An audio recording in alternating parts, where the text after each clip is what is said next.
Olá para você que está estudando Cálculo 3. Nessa videoaula, a gente vai resolver o exemplo de uma equação diferencial ordinária não homogênea utilizando o método dos coeficientes constantes.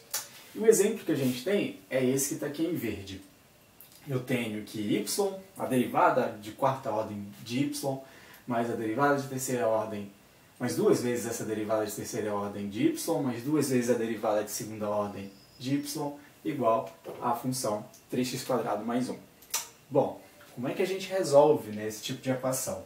A gente tem na teoria que uma solução geral dessa equação ela é dada pela combinação de uma solução que a gente diz complementar com uma solução particular. Então a gente tem que determinar aqui essas duas soluções, a solução complementar e a solução particular. Bom, a gente começa então pela solução complementar. E o que é a solução complementar? Bom, ela é a solução da EDO homogênea associada. Qual seria essa EDO homogênea associada? Bem simples. A gente iguala o lado esquerdo da minha equação, que é o lado que contém as derivadas, a zero. Então a minha equação homogênea associada é essa aqui, ó. Derivada de quarta ordem de y, mais duas vezes a derivada de terceira ordem de y, mais duas vezes a derivada de segunda ordem de y, igual a zero. E a gente observa, então, qual é essa equação. Essa equação é de que tipo? Nesse caso aqui, essa equação ela é linear. E mais ainda, ela tem coeficientes constantes. Então, nesse caso de equação, a gente utiliza a equação associada, a equação característica associada, que a gente determina da seguinte forma. A equação característica, como é que ela é? Bom, bem simples. O y, ele vira aqui o meu r, e o grau não, no caso a ordem da derivada, ela vira o grau do monômio. E os coeficientes eu conservo. Então, nesse caso, a equação característica vai ser r à quarta, mais 2r à terceira, mais 2r à segunda, igual a zero. E aí o desafio é encontrar as raízes dessa equação, porque a partir das raízes dessa equação eu consigo determinar as raízes da EDO, que vão estar, nesse caso, sempre relacionadas a exponenciais. Bom, fatorando esse polinômio daqui, eu vou encontrar o seguinte. Primeiro eu coloco quem eu puder em evidência, nesse caso eu consigo, né? Aqui eu coloco r² em evidência, e aí me sobra r² mais 2r mais 2. Isso aqui lembrando que é uma equação, então isso aqui é igual a zero. E aí o que acontece? Basta então eu fatorar esse polinômio aqui, que eu consigo determinar as raízes. Fatorando esse polinômio, eu vou obter r² vezes r menos a primeira raiz dessa equação, né, que é uma equação de segundo grau, eu consigo determinar facilmente as raízes pela fórmula de Bhaskara, e você pode, pela fórmula, verificar que as raízes são menos 1 mais menos i, são raízes complexas. Então aqui eu tenho que a fatoração vai ser r² vezes r menos a primeira raiz, que é menos 1 mais i, e aqui vezes a segunda raiz, que é vezes r menos a segunda raiz, que é menos 1 menos i. Tudo isso aqui igual a zero. Por que eu fatorei dessa forma? Se eu fatorar dessa forma, eu consigo determinar já as raízes desse polinômio. E as raízes desse polinômio, então, vão ser dadas por zero, daqui desse r², e nota que essa é uma raiz dupla, né? Então, vamos destacar isso aqui. Essa é uma raiz dupla, e aqui eu tenho que as outras raízes, eu vou chamar de R1, e as outras raízes, vou denotar aqui 2 e 3 para identificar que eu tenho menos 1 mais menos i. São raízes complexas, e aqui eu tenho uma raiz dupla. Então, quando a gente tem as raízes dessa equação complementar, a gente já obtém as raízes da minha solução complementar da equação. Então, como é que eu vou determinar elas? Lembrando que quando eu tenho uma raiz dupla, da equação característica, a minha solução vai ser a seguinte. Por exemplo, se a minha raiz dupla ela é R e a minha multiplicidade ela é N, então a minha solução complementar ela vai ser desse tipo aqui. C0 mais C1x mais Cn-1 x n-1 vezes exponencial de Rx. Essa é a forma geral.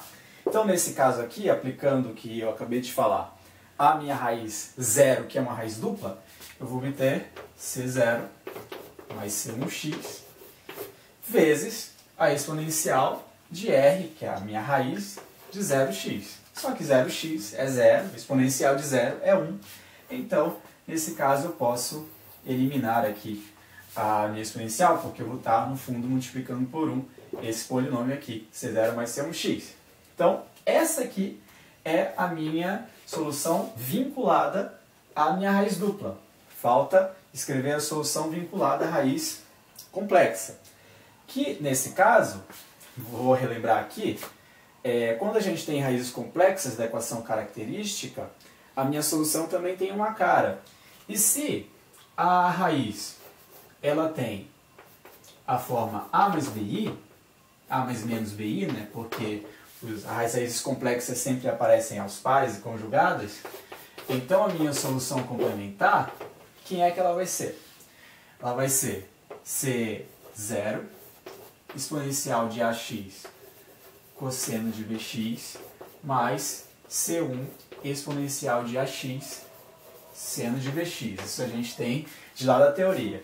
E aqui nesse caso, então, como a minha raiz é menos 1 mais menos i, então a minha solução vinculada a essa raiz complexa, ou às raízes complexas, vai ser uma constante, que aqui já tem C0, C1, vou chamar de C2, vezes a exponencial de menos x, já que meu a vale menos 1, cosseno de bx, que nesse caso meu b vale 1, vai ser então cosseno x, mais C3 exponencial de menos x, seno de x.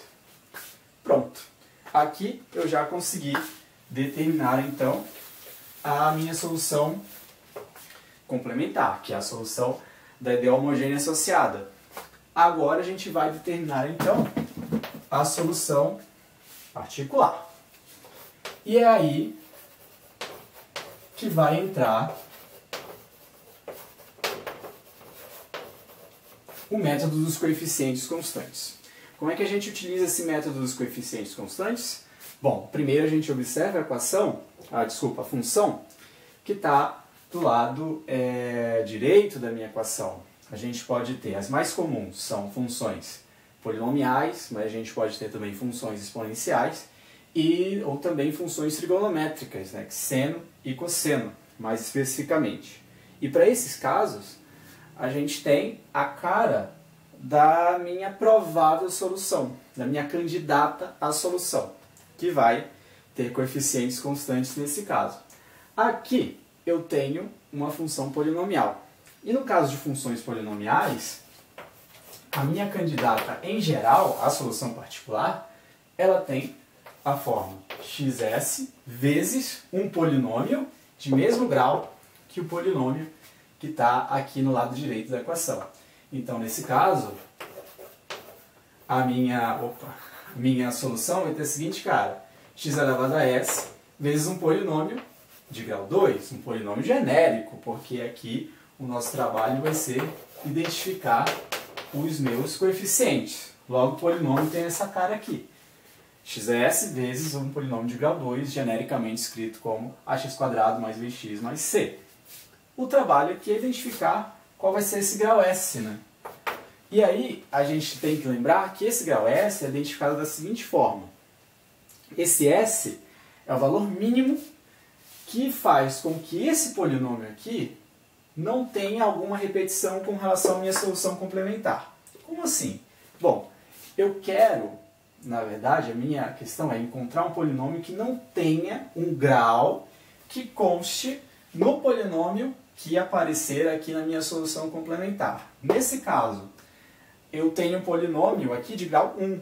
Então, eu não quero nada que tenha grau 1 aqui na minha solução particular para poder utilizar corretamente o método.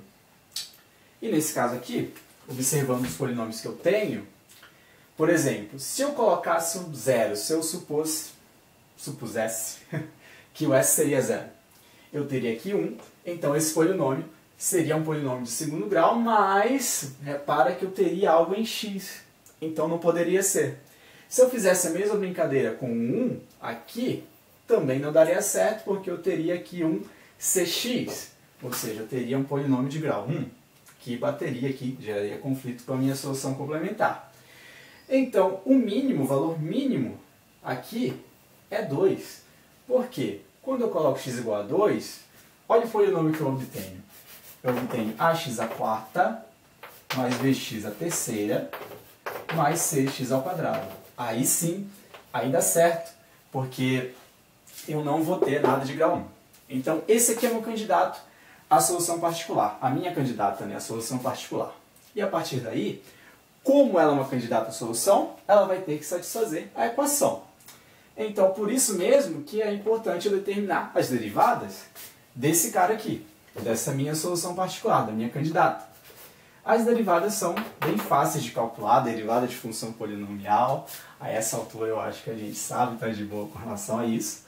A primeira derivada, então, aqui vai ser 4ax à terceira mais 3bx à segunda mais 2cx. E a segunda derivada é a derivada da derivada, então aqui eu vou ter 12ax quadrado mais 6bx mais 2c. A minha terceira derivada vai ser, portanto, a derivada dessa segunda aqui, da derivada de segunda ordem, 24ax mais 6b, e a minha quarta derivada vai ser 24a, certo? Aqui eu só utilizei regra de derivação de polinômio. Então, tendo as derivadas, eu consigo substituir na minha equação, que é o que eu vou fazer agora para identificar os coeficientes a, b e c.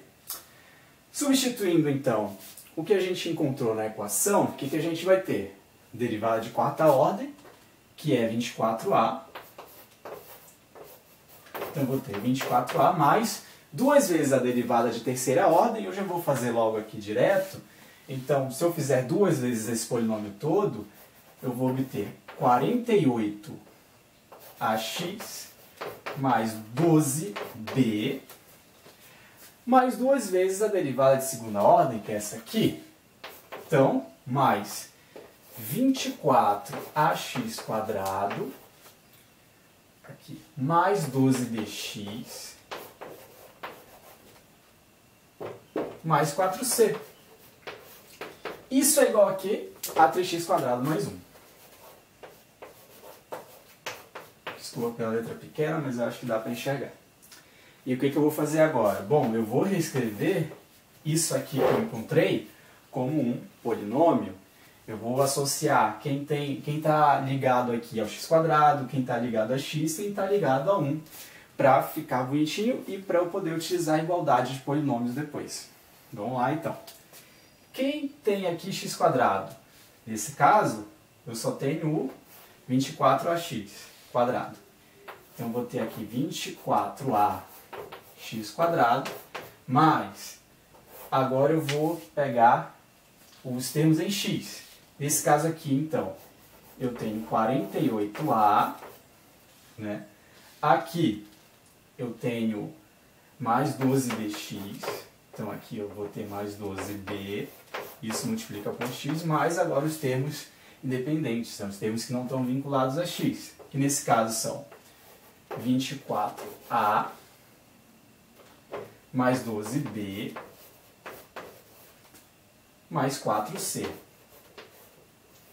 Tudo isso é 3x quadrado mais 1.